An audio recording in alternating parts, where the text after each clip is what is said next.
नमस्कार दोस्तों, supreme court का एक ऐतिहासिक जजमेंट आया है जहां पर सुप्रीम कोर्ट ने कहा है कि domicile based reservation in NEET PG exam is violation of article 14 of the Indian constitution, जिसके बाद अब नीट पीजी के अंदर किसी भी बच्चे को डोमिसाइल बेस्ड रिजर्वेशन नहीं दिया जाएगा। तो सवाल उठता है, जिन बच्चों को ऑलरेडी रिजर्वेशन मिला है उनके ऊपर क्या असर पड़ेगा। साथ में नीट यूजी के अंदर क्या डोमिसाइल बेस्ड रिजर्वेशन इस जजमेंट की वजह से खत्म होगा, क्या चीज़ें हैं, क्या क्लैरिटी सुप्रीम कोर्ट द्वारा दी गई है, डोमिसाइल बेस्ड रिजर्वेशन होता क्या है, ये किन लोगों को मिल सकता है, कैसे आप इसे अनवील कर सकते हो, इन सारी चीज़ों को मैं शुभलिंग चौहान डिटेल में आप लोगों के साथ में चर्चा करूंगा। बट उसके पहले आप लोग मेरे साथ में SRC 10 टेलीग्राम ग्रुप के ऊपर जुड़ सकते हो। मेरे क्लास की अपडेट, PPT, PDF सब कुछ आपको मिल जाएगी। UPSC CSE की तैयारी करना, इंडिया के टॉप एजुकेटर से ऑफलाइन क्लास के अंदर पढ़ना है तो आप लोगों के पास में अच्छा मौका है। अनअकैडमी अब केवल ऑनलाइन ही रहा है, अनअकैडमी अब ऑफलाइन भी आ चुका है।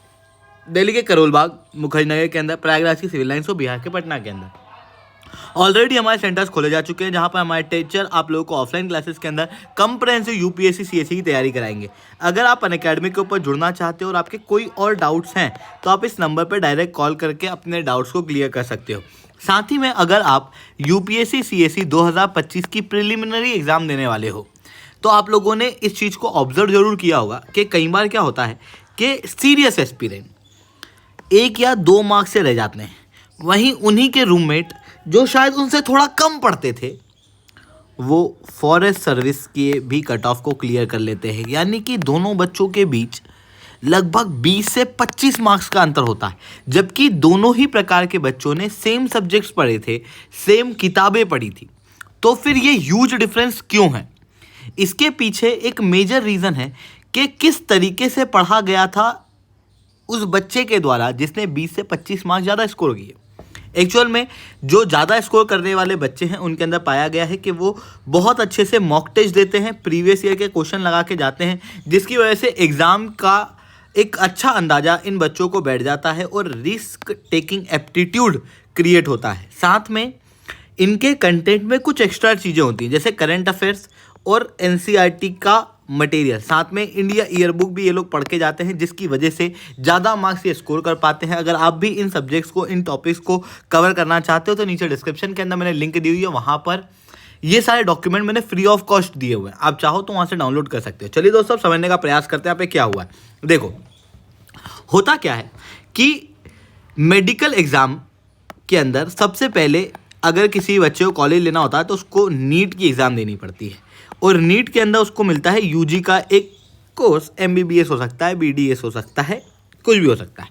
यहाँ पर उस बच्चे को सारी तैयारी कराई जाती है। यहाँ पर जो मार्क्स आते हैं उनके आधार पर बच्चे को कॉलेज मिलता है कि आप कौन सा कॉलेज लोगे। फिर उसके बाद एक बार अंडर ग्रेजुएशन पूरी हो गई तो फिर होती है नीट PG, और नीट PG के अंदर बच्चों को पोस्ट ग्रेजुएशन के लिए स्पेशलाइजेशन निर्धारित की जाती है, साथ में कॉलेज कौन सा मिलेगा वो निर्धारित किया जाता है, और इन दोनों के अंदर ही डोमिसाइल रिजर्वेशन देखने को मिलता है। अब बात आती है डोमिसाइल रिजर्वेशन क्या होता है। ये उन लोगों को मिलता है जिनके पास में डोमिसाइल सर्टिफिकेट होता है। डोमिसाइल सर्टिफिकेट किनके पास होता है? देखो, डोमिसाइल सर्टिफिकेट एक स्टेट और यूनियन टेरिटरी द्वारा दिया जाता है उन लोगों को जो कि उस स्टेट और यूनियन टेरिटरी के परमानेंट रेसिडेंट हैं। अब ये जो डोमिसाइल सर्टिफिकेट है ये 3 प्रकार का होता है। एक होता है डोमिसाइल बाय बर्थ, मतलब आप जिस राज्य के अंदर पैदा हुए, बचपन से ही आप उसी राज्य में रह रहे हो तो आपको वहाँ पर डोमिसाइल मिल जाएगा, और ये डोमिसाइल तब तक रहेगा जब तक कि आप किसी और राज्य का डोमिसाइल नहीं ले लेते, तब तक आप उसी राज्य के डोमिसाइल रहोगे। मतलब मान लो आप MP के अंदर पैदा हुए, 15-20 साल तक आप वहीं रहे, उसके बाद में आपने वहाँ पे अपना डोमिसाइल बनवा लिया तो आप MP के ही डोमिसाइल रहोगे, भले आप जॉब बेंगलोर के अंदर जाके कर रहे हो। कब तक? जब तक कि आप बेंगलोर के अंदर कर्नाटक का डोमिसाइल नहीं ले लेते। जैसे आपने कर्नाटक का डोमिसाइल लिया, आपका MP का डोमिसाइल खत्म हो जाएगा। अब आपने जो कर्नाटक का डोमिसाइल लिया है ना, उसको हम कहते हैं डोमिसाइल बाय चॉइस। मतलब बर्थ स्टेट को छोड़ के किसी और स्टेट में जाकर अगर कोई व्यक्ति डोमिसाइल लेता है तो उसे डोमिसाइल बाय चॉइस कहा जाता है। अब डोमिसाइल बाय चॉइस जो होता है वो कुछ पर्टिकुलर क्राइटेरिया होते हैं कि आप 3-4 साल से रह रहे हो, आपकी प्रॉपर्टी वगैरह है, उसके आधार पे मिल जाते हैं। मान लो आप छोटे बच्चे हो, आप अपने माता पिता के साथ रह रहे हो, या फिर आप एक महिला हो जो एमपी में थी और यूपी में उनकी शादी हो गई। अब आप यूपी के डोमिसाइल होगा ना बेसिकली, क्योंकि हमारी पेट्री लीनियल सोसाइटी है, पेट्री लोकल सोसाइटी है, तो पेट्री लोकल सोसाइटी के अंदर आप उस महिला को यूपी के अंदर जाना पड़ेगा, तो यूपी की डोमिसाइल हो गई। ऐसी कंडीशन में उसको जो डोमिसाइल सर्टिफिकेट बनाना पड़ेगा वो है डोमिसाइल ऑफ डिपेंडेंस, मतलब किसी एक पर्सन पर डिपेंडेंट होने के कारण बच्चे और महिला को इस तरीके का डोमिसाइल दे दिया जाता है। अब किसी भी व्यक्ति को अगर अपना डोमिसाइल बनवाना है तो उसके लिए कुछ क्राइटेरिया है। सबसे पहले उस राज्य के अंदर 3 से 15 साल के बीच में अगर आप रह रहे हो, डिपेंड करता है अलग अलग राज्य में अलग अलग क्राइटेरिया है, क्योंकि ये जो डोमिसाइल्स का सर्टिफिकेट है ये स्टेट और यूनियन टेरिटरी देता है। साथ में उस व्यक्ति के पास में उस स्टेट के अंदर प्रॉपर्टी होनी चाहिए, बहुत बड़ी या छोटी कुछ भी हो वो प्रॉपर्टी रहनी चाहिए। इसके अलावा स्टेट की किसी एक कॉन्स्टिट्यूएंसी के अंदर वोटर लिस्ट के अंदर नाम होना चाहिए। अगर महिला है तो उसको इन सारे क्राइटेरिया की आवश्यकता नहीं है। अगर उसकी शादी होती है, वो किसी और राज्य के अंदर जाती है, तो बस शादी का सर्टिफिकेट होना ही सफिशिएंट है और उसे डोमिसाइल का सर्टिफिकेट जो है वो दे दिया जाएगा। तो इस तरीके की चीज़ें हम लोग को डोमिसाइल सर्टिफिकेट के अंदर देखने को मिलती है और डोमिसाइल सर्टिफिकेट के माध्यम से डोमिसाइल बेस्ड रिजर्वेशन दिया जाता है। इसके अलावा कई सारी गवर्नमेंट की स्कीम्स हैं जिसके अंदर डोमिसाइल का सर्टिफिकेट मान्य होता है। फॉर एग्जांपल किसी स्टेट की कोई स्कीम है, जैसे मध्य प्रदेश के अंदर लाडली बहना योजना, अगर आपको उसको इनरोल करना है तो उसके लिए डोमिसाइल सर्टिफिकेट होना बहुत ज़रूरी है। तो इस तरीके की चीज़ें देखने को मिलती है। अब क्या होता है कि जो डोमिसाइल है, वैसे तो हम पूरा इंडिया है और हम इंडिया के नागरिक हैं, तो फिर डोमिसाइल बेस्ड रिजर्वेशन देना यानी कि प्लेस ऑफ बर्थ के आधार पर लोगों को डिस्क्रिमिनेट करना सही है, क्योंकि आर्टिकल 16 क्लॉज 1 में तो क्लियरली कहा है कि स्टेट जो है वो पब्लिक एम्प्लॉयमेंट के केस में कभी भी डिस्क्रिमिनेट नहीं करेगी। 16 क्लॉज 2 के अंदर भी ये कहा है कि प्लेस ऑफ बर्थ के आधार पर तो डिस्क्रिमिनेट नहीं किया जाएगा, बट डोमिसाइल क्या प्लेस ऑफ बर्थ में आता है क्या? ऐसी कंडीशन में सुप्रीम कोर्ट ने प्रदीप जैन केस के अंदर कहा कि डोमिसाइल बेस्ड रिजर्वेशन कुछ हद तक दिया जा सकता है और इसका आधार बताया गया आर्टिकल 16 क्लॉज 4।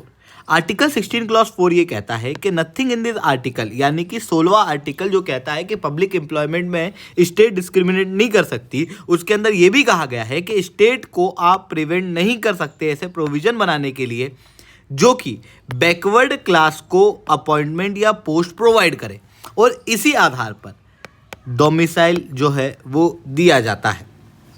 अब जो नीट की बात है, नीट पीजी में भी क्या होता है कि बच्चों को कॉलेज लेने में या फिर कौन सा कोर्स लेना है उसके अंदर डोमिसाइल का रिजर्वेशन लग जाता है। बट रिसेंटली सुप्रीम कोर्ट की 3 जज की बेंच द्वारा कहा गया कि नीट पीजी के अंदर केवल मेरिट बेस्ड पे ही सिलेक्शन किए जाएं। अगर डोमिसाइल बेस्ड रिजर्वेशन यहाँ पर दिया जाता है तो ये आर्टिकल 14 का क्लियर वॉयलेशन है, क्योंकि आर्टिकल 14 के अंदर कहा गया है कि everyone should be treated equally, मतलब there should be equality before law and equal protection by the law, मतलब हर इक्वल व्यक्ति को हम लोग इक्वली ट्रीट करेंगे। और क्योंकि 2 लोग भले वो अलग अलग स्टेट से हैं पर वो है तो इंडिया के ही और उनकी सेम कंडीशन है, तो फिर हम उसे डोमिसाइल के आधार पर क्यों डिस्क्रिमिनेट करें, ऐसा सुप्रीम कोर्ट ने यहाँ पर क्लियरली कहा है। सुप्रीम कोर्ट ने ये जो डिसीजन दिया है इसके अंदर क्लियरली कहा है कि जो बच्चे जिनको ऑलरेडी डोमिसाइल का रिजर्वेशन मिला है और कॉलेज के अंदर एडमिशन ले चुके हैं उनके ऊपर इस जजमेंट का कोई असर नहीं पड़ेगा। और नीट यूजी के अंदर भी जो डोमिसाइल बेस्ड रिजर्वेशन दिया जाता है वो दिया जा सकता है। अब बात आती है कि ये जो 3 जज की बेंच ने रिसेंटली जजमेंट दिया है उसकी वजह से क्या बड़े चेंजेस होने वाले हैं। देखो, एक्चुअल में ये जो डोमिसाइल बेस्ड रिजर्वेशन है इसको हटाने की थोड़ी आवश्यकता तो थी, क्योंकि होता क्या था कि हर स्टेट के अंदर ये डोमिसाइल बेस्ड रिजर्वेशन जो है वो दे दिया जाता था, पर सारे स्टेट के अंदर same number of seats available नहीं है। जैसे अगर मैं मेडिकल कॉलेज की बात करूं तो आप देखोगे गुजरात के अंदर, महाराष्ट्र के अंदर, कर्नाटक के अंदर, तमिलनाडु के अंदर यहाँ पर आपको बहुत ज़्यादा नंबर ऑफ कॉलेज दिखा देंगे, जबकि राजस्थान, नॉर्थ ईस्ट, झारखंड यहाँ पर मेडिकल कॉलेज की काफ़ी कमी है, जिसकी वजह से इन बच्चों को डोमिसाइल का इतना बेनिफिट नहीं मिल रहा है। जबकि महाराष्ट्र, तमिलनाडु और कर्नाटक के अंदर रहने वाले लोगों को ज़्यादा बेनिफिट मिल रहा है क्योंकि ज़्यादा नंबर ऑफ सीट्स है और उसकी वजह से ज़्यादा रिजर्वेशन उनको प्राप्त हो जाता है। इस वजह से यहाँ पर ऐसा कहा गया कि भाई इस रिजर्वेशन को हटाना बहुत ज़रूरी है। इवन चंडीगढ़ के अंदर बात सबसे पहले उठी थी, चंडीगढ़ के अंदर केवल एक ही मेडिकल कॉलेज है, तो फिर उनको तो इस रिजर्वेशन का कुछ बेनिफिट ही नहीं मिलेगा। केवल एक ही कॉलेज के अंदर कितना रिजर्वेशन ले लेंगे, तो उनको ऑब्वियसली दूसरे स्टेट के अंदर जाके ही कॉम्पीट करना पड़ेगा, दूसरे स्टेट के अंदर जाके ही कॉलेज के अंदर फिल आउट करना पड़ेगा। पर वहाँ पर डोमिसाइल के रिजर्वेशन की वजह से उनको प्रॉपर सीट्स वगैरह मिल नहीं पाती है। इसी कारण से डोमिसाइल बेस्ड रिजर्वेशन का विरोध जो है वो काफ़ी समय से किया जा रहा था नीट पीजी के अंदर, और इसी कारण से ये रिजर्वेशन जो है वो अभी हटाया गया है। साथ में सुप्रीम कोर्ट ने ये भी कहा कि आर्टिकल 19 क्लॉज 1 क्लॉज ई और क्लॉज जी के अंदर क्लियरली कहा गया है कि एक व्यक्ति के पास में पूरी आज़ादी है कि वो देश के किसी पार्ट में रिसाइड और सेटल कर सकता है। इसके अलावा वो कोई भी प्रोफेशन को चूज़ कर सकता है। ऐसी कंडीशन में डोमिसाइल के आधार पर डिस्क्रिमिनेट करना सही नहीं है। इवन डोमिसाइल बेस्ड रिजर्वेशन की वजह से कई बार क्या होता है कि रीजनलिज्म काफ़ी बढ़ जाता है। देखो, डोमिसाइल बेस्ड रिजर्वेशन धीरे धीरे करके ना जनरली प्रयोग किया जाने लगा है कई सारी पॉलिटिकल पार्टीज़ के द्वारा टू अल्यूर द वोटर्स। होता यह है कि अगर आप मध्य प्रदेश के राज्य के इलेक्शन में उतर रहे हो तो वहाँ पर ऑब्वियसली मध्य प्रदेश के ही लोग होंगे जो वोट करेंगे, एक बड़ी आबादी। उसे अल्यूर करने के लिए कहा जाता है कि भाई हम आपको यहाँ रिजर्वेशन दे देंगे, हम आपको वहाँ रिजर्वेशन दे देंगे, और उसकी वजह से ओवरऑल रूप से कंपटीशन कम होता है। फॉर एग्जांपल हरियाणा के अंदर 75% तक प्राइवेट सेक्टर जॉब के अंदर भी लोकल को रिजर्वेशन दे दिया गया। अब आप समझो, प्राइवेट सेक्टर तो पूरी तरीके से स्किल बेस पे काम करता है, तो कंपनियां जमाने भर से बच्चों को ले लेती है जिनकी ज़्यादा स्किल्स हैं उनके। पर अब क्या होगा कि उन कंपनियों को 75% तक लोकल्स को रखना पड़ेगा, भले ही टैलेंट ना हो तो भी रखना पड़ेगा, जिसके कारण से प्राइवेट कंपनियों को काफ़ी दिक्कत आएगी और प्राइवेट कंपनियां जो है वो हरियाणा छोड़ के दूसरी जगह जाएंगी। इवन जिसकी वजह से ईज़ ऑफ डूइंग बिजनेस जो है वो कमज़ोर होगा। साथ में हरियाणा के अंदर जो लोग हैं जो अभी तक जॉब कर रहे थे उनको निकाल दिया जाएगा कि भाई 75% तो लोकल हैं, हम बाकी लोगों को नहीं रख सकते। वो फिर अपने राज्य में जाएंगे, लेटेस्ट से वो गए कर्नाटक के अंदर या फिर वो गए नॉर्थ ईस्ट के अंदर, वहाँ पर भी फिर वो अपने राज्य से मांग करेंगे कि देखो हरियाणा में तो रिजर्वेशन दिया जा रहा है, हम क्यों नहीं देने। फिर उसके बाद में दूसरे राज्यों के अंदर भी इस तरीके का रिजर्वेशन जो है वो शुरू हो जाएगा। तो जो एक्सचेंज ऑफ पीपल है वो नहीं हो पाएगा, और एक्सचेंज ऑफ पीपल बहुत ज़्यादा इंपॉर्टेंट है national development point of view से और रीजनलिज्म को कम करने के लिए। तो ये जो स्ट्राइक रीजनलिज्म है जिसकी वजह से काफ़ी सारी प्रॉब्लम्स क्रिएट होती हैं, उस स्ट्राइक रीजनलिज्म को हटाने के लिए भी डोमिसाइल बेस्ड रिजर्वेशन का विरोध किया जाता है। अब आप कहोगे तो सर फिर हम लोगों को क्या करना चाहिए। देखो, बात तो ये भी सही है ना कि डोमिसाइल के अंदर रिजर्वेशन देना भी जरूरी है, क्योंकि कई सारे राज्य ऐसे हैं, फॉर एग्जांपल यूपी है, जहाँ पर लोकल बेस्ड में एम्प्लॉयमेंट इतना क्रिएट हो नहीं रहा। तो फिर लोगों के लिए क्या किया जाए। देखो, एम्प्लॉयमेंट क्रिएट नहीं हो रहा, उसके लिए आप रिजर्वेशन दे के नए एम्प्लॉयमेंट की अपॉर्चुनिटी क्रिएट नहीं कर रहे हो, आप बस वोटर्स को बेवकूफ़ बना रहे हो कि भाई हम आपको रिजर्वेशन दे रहे हैं। नंबर ऑफ एम्प्लॉयमेंट तो उतना ही है, इवन वो एम्प्लॉयमेंट भविष्य के अंदर कम भी हो सकता है। क्यों? क्योंकि कंपनियों को पसंद नहीं आएगा ना कि यार रिजर्वेशन दे रहे हैं, यहाँ तो ईज ऑफ डूइंग बिजनेस नहीं है। तो इसकी वजह से क्या हो सकता है कि भाई और उल्टा एम्प्लॉयमेंट कम हो जाता है। इसकी वजह हम लोगों को ऐसा करना चाहिए कि प्रो मार्केट पॉलिसी का फॉलो करना चाहिए। प्रो मार्केट पॉलिसी को फॉलो करने से क्या होगा कि राज्य के अंदर एम्प्लॉयमेंट अपॉर्चुनिटी ज़्यादा क्रिएट होगी। इसके अलावा human development, for example education, skills, employability of local candidate, इसके ऊपर फोकस किया जाना जरूरी है। लोकल इंडस्ट्री को प्रमोट करना जरूरी है।